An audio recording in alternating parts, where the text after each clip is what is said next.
नमस्कार, मी doctor Sachin Jadhav, Sukhayu hospital, Nashik.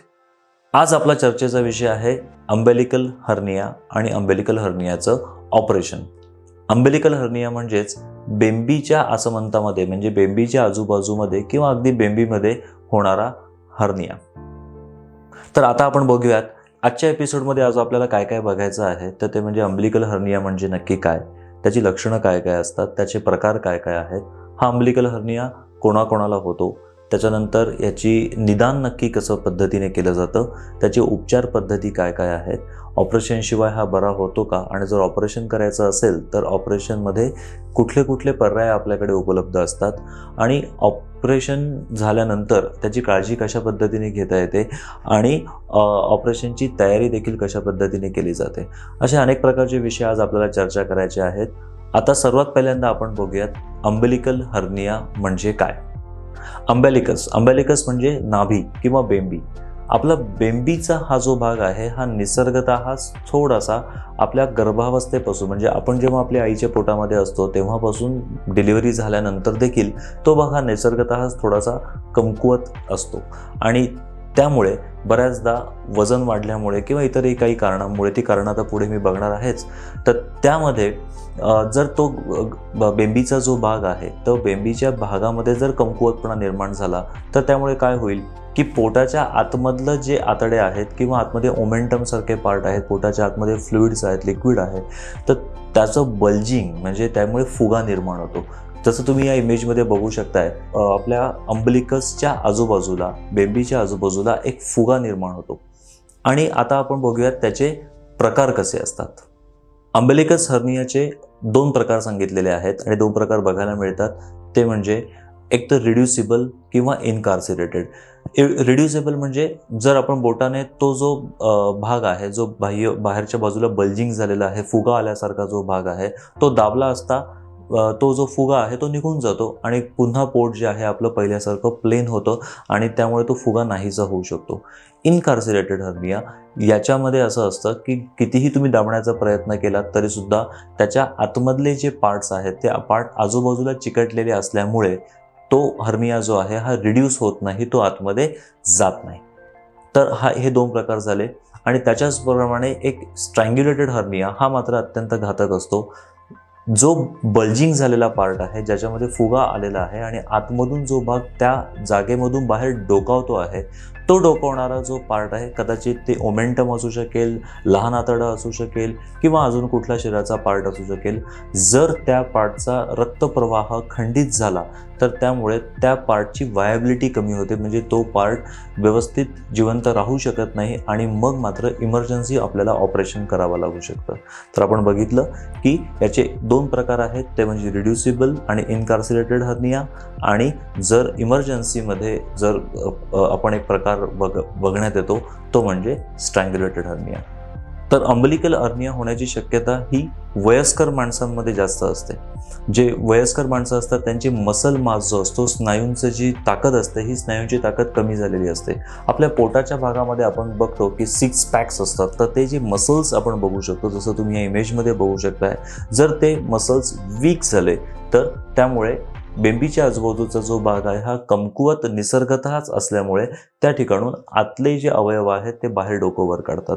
त्याचप्रमाणे जर एखादी व्यक्ती ओव्हरवेट असेल, अगदी मोठी ढेरी आलेली असेल किंवा पोट जर खूप वाढलेलं असेल तर, किंवा ज्यांचं वजनच मुळातच जास्त वाढलेलं आहे, अशा पेशंट्समध्ये अंबेलिकल हर्निया होण्याची शक्यता जास्त असते.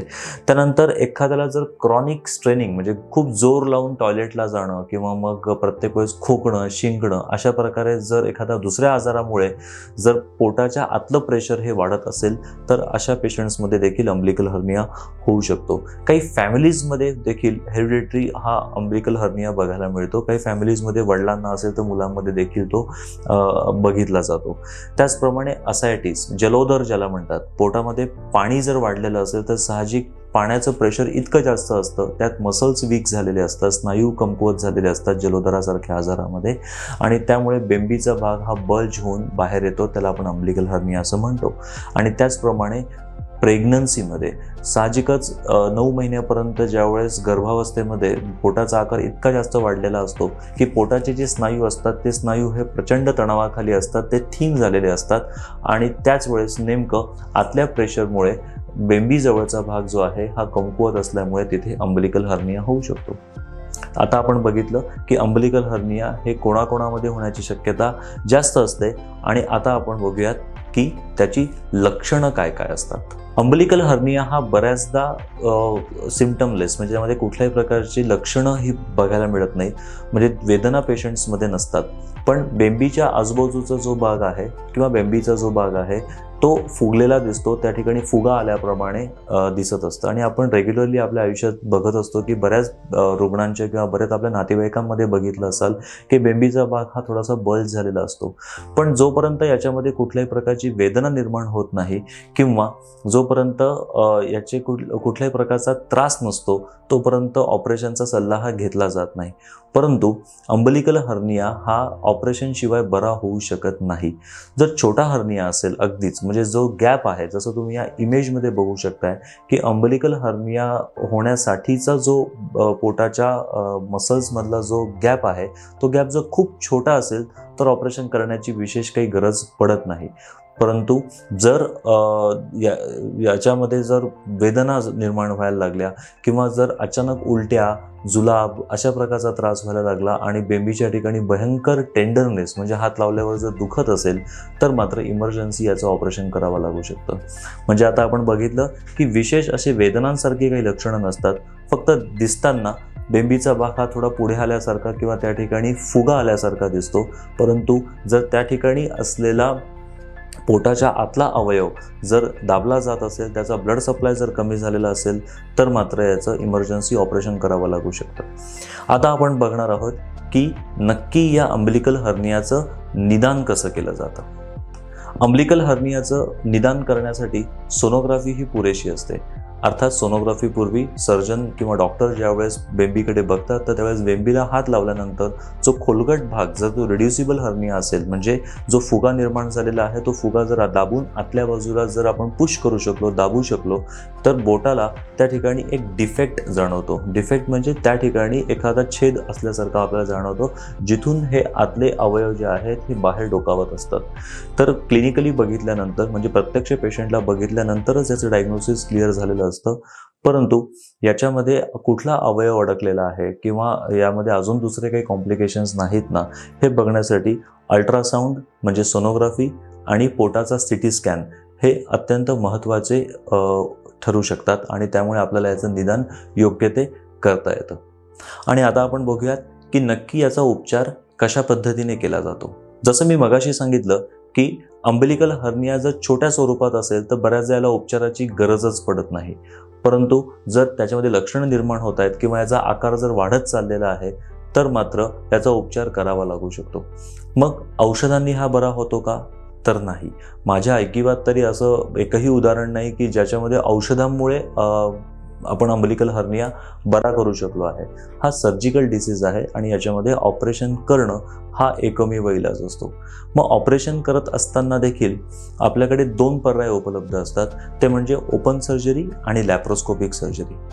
ओपन सर्जरी म्हणजे जो बेंबीच्या जवळ जिथे बल्ज आलेला आहे, जिथे फुगवटा किंवा उंचवटा आलेला आहे, त्या ठिकाणी छोटासा छेद देऊन आतले जे अवयव जे बाहेर डोकावत आहेत ते पुन्हा आतमध्ये टाकले जातात आणि त्या ठिकाणी मेश टाकली जाते. मेश म्हणजे एक जाळी बसवली जाते किंवा जर काही पेशंट्समध्ये जाळी बसवणं शक्य नसेल तर तो जो डिफेक्टिव्ह भाग आहे, जो छेद आहे, तो छेद शिवून बंद केला जातो. हा झाली ओपन मेथड.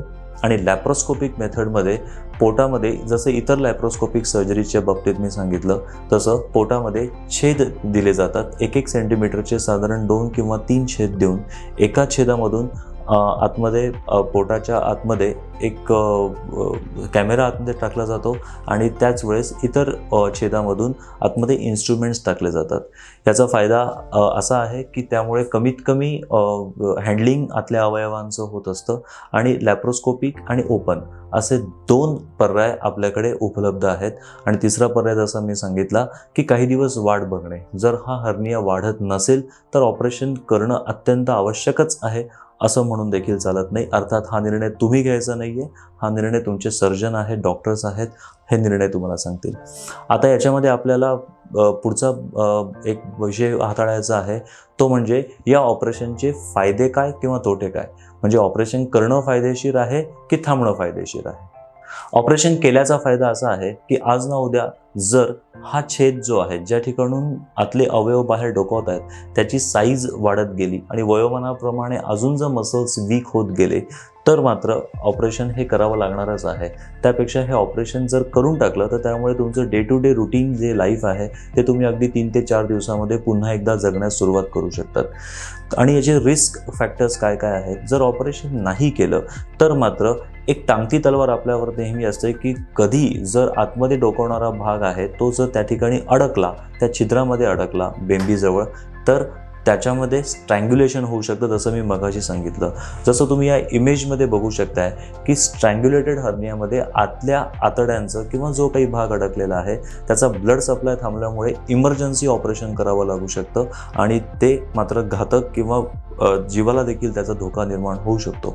आणि ऑपरेशन दरम्यान होणाऱ्या ज्या रिस्क आहेत या काही फार मोठ्या रिस्क नाही आहेत. त्यामध्ये ऑफकोर्स इन्फेक्शन होणं, त्याच्यानंतर मग ऑपरेशन करत असताना आतले जे अवयव आहेत, जसं युरिनरी ब्लॅडर आहे, युरिन आपल्या लघवीची पिशवी आहे, लहान आतडे आहेत, मोठे आतडे आहेत, यांना धक्का लागणं, अशा प्रकारचे सर्जरीमध्ये जे कॉमनली साईड इफेक्ट्स किंवा त्याचे जे दुष्परिणाम आपल्याला बघायला मिळतात ते परिणाम या ऑपरेशनमध्ये देखील आहेतच.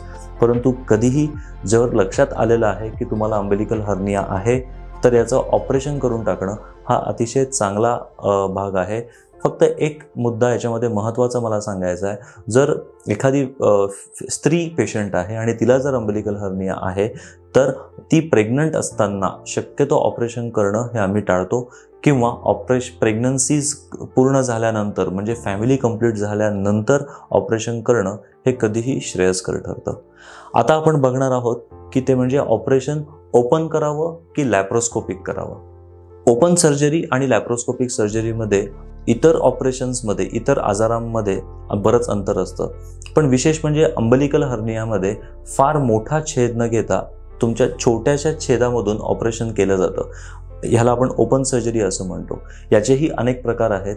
सर्जनचं कौशल्य किती आहे याच्यावरती खरं तर ओपन ऑपरेशन करावं की लॅप्रोस्कोपिक ऑपरेशन करावं हे अवलंबून असतं. ओपन ऑपरेशनला साधारण एक अर्धा तासाचा वेळ फार तर लागू शकतो आणि लॅप्रोस्कोपिक सर्जरीला लागणारा जो वेळ आहे हा मात्र थोडा जास्त असतो. त्यामुळे इंट्राऑपरेटिव्ह होणारे जे म्हणजे ऑपरेशन चालू असताना होणारे जे काही कॉम्प्लिकेशन्स आहेत त्याची शक्यता ओपन ऑपरेशनपेक्षा लॅप्रोस्कोपिक सर्जरीमध्ये थोडी जास्त असते. भुलीची मात्रा देखील लॅप्रोस्कोपिक सर्जरीमध्ये थोडी जास्त द्यावी लागते. लॅप्रोस्कोपिक सर्जरी करत असताना पोटाच्या आतमध्ये एक वायू भरला जातो आणि त्यामुळे खांदा दुखणं किंवा ऑपरेशन नंतर थोडंसं इतर काही कॉम्प्लिकेशन्स होण्याची शक्यता जास्त असते. त्याच्यामुळे ओपन ऑपरेशन करणं हे थोडं अधिक श्रेयस्कर आहे असं वाटतं. परंतु जर हा मुद्दा तुम्ही तुमच्या सर्जन्सशी बोलून ठरवायचा आहे की ऑपरेशन करत असताना ते छेद किती मोठा घेणार आहे. जर छोट्या छेदामधून जर हे ऑपरेशन करण्यात आलं आणि जर व्यवस्थित जाळी आतमध्ये बसवता आली तर ओपन पद्धतीने ऑपरेशन करणं कधीही चांगलं राहील. परंतु काही वेळेस असं बघण्यात येतं की खूप मोठा पोटावरती छेद घेतला जातो आणि बेंबी हा अवयवच मुळात काढून टाकला जातो. तर हे मात्र मी स्वतः ज्यावेळेस ऑपरेशन करतो अशा पद्धतीने ऑपरेशन करणं हे कितपत योग्य आहे याबद्दल मला सांगता येणार नाही, परंतु तेवढे आवश्यकता नसते. जर बेंबी काढण्याची वेळ येणार असेल असं जर तुमचे डॉक्टर सांगत असतील तर अशा वेळेस लॅप्रोस्कोपिक ऑपरेशन करणं कधीही चांगलं किंवा बेंबीजवळ छोटासा एखादा 2-1 इंचाचा छेद घेऊन जर ऑपरेशन करता येत असेल आणि जाळी बसवता येत असेल तर ओपन पद्धतीने ऑपरेशन करणं कधीही चांगलं. तेव्हा तुम्ही तुमच्या डॉक्टरांशी व्यवस्थित चर्चा करून ओपन ऑपरेशन करायचं की लॅप्रोस्कोपिक करायचं आहे हा सल्ला तुम्ही घ्यायचा आहे.